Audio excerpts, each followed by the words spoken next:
Ma millet yo'qolib ketadi. Millet urush yo'qolmaydi. Millet kurash yo'qolmaydi. Milletço faqat sukut yo'qoldi qarindoshlar.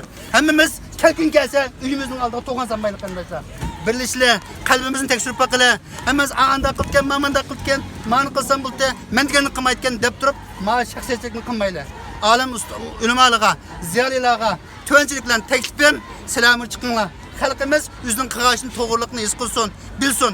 Bo'lmasa xalqcho xato qilganligimizni o'ylab qoladi. Sizlarni kuzatadi, sizlarni kayda mangudi. Alim ulamolarimiz, ziyolilarimiz, boylarimiz, mujohidlarimiz birlashmasa, xalqimiz birlashmasa, biz hech qanday g'alabaga erisholmay qolamiz qarindoshlar. Men gapni uzatmay, bugundan tortib Xudoyim bo'lsa, men 24 soat tayyor.